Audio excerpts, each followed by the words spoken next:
so I knew that, that it was going to be a tough day. Lieutenant Mark Tate arrived at the ghost ship warehouse on Sunday morning, the day after the fire. He would not return home for 3 days. Getting into the building was it was literally a maze. There was pianos and just so much stuff stacked, 10, 20 feet tall, up to the second story. Lieutenant Tate says there were so many pianos, organs, and instruments that he lost count. Firefighters literally had to clear out narrow paths so they could move around. Lieutenant Tate knew that there were bodies inside, and it didn't take long before they spotted one. As I made my way in, I was greeted right there with, it was body victim 26. Nobody should ever be able to see even one victim. That night I saw 10.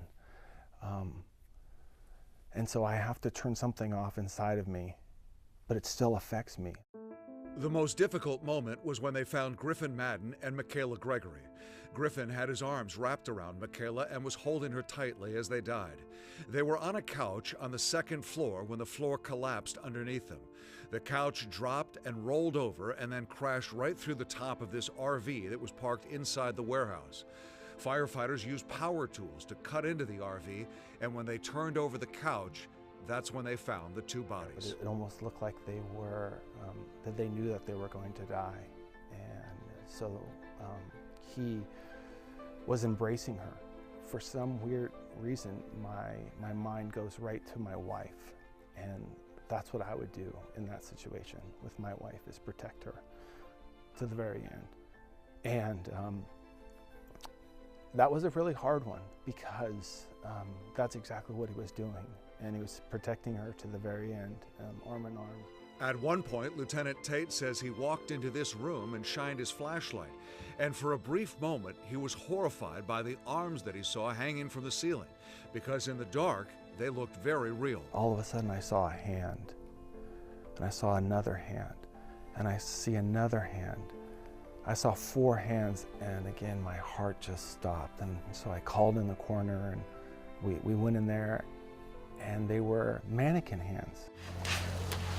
Most people thought all of the victims would have been burned beyond recognition because of the intensity of the flames, but that was not the case. Everybody thought that it was, that they would be just unrecognizable, and it was quite the opposite. And so that was the tough part. The tough part was seeing that and recognizing that this is someone's loved one, and then going home and watching the news and seeing the faces of the victims that we removed. That was very hard. When the first responders found a victim, all work would stop. The coroner would be called in and they would take the body out. It was all done in a very respectful way for the families. The firefighters worked in 3-hour shifts because of the mental and physical strain, and one of the hard parts for them now is when something reminds them of what they saw while they were inside. There was a woman that had a piece of article of clothing on.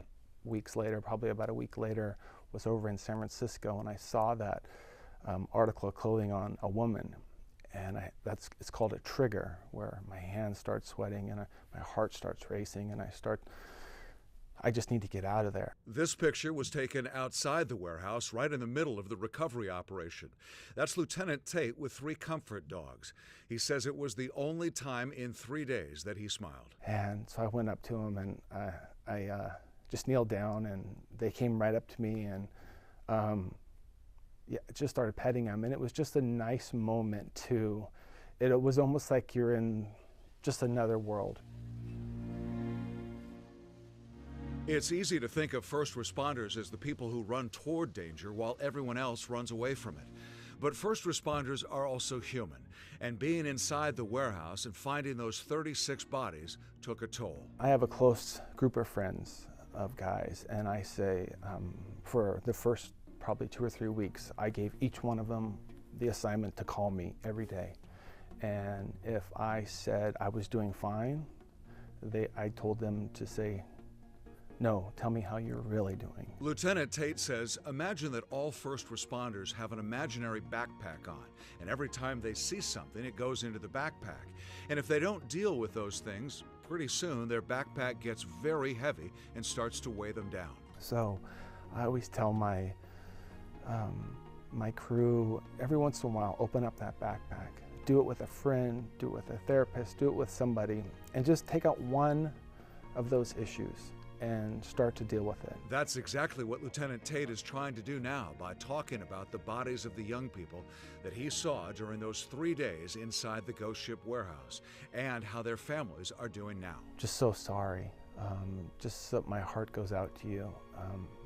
I wish that this never happened, and I'm just so sorry.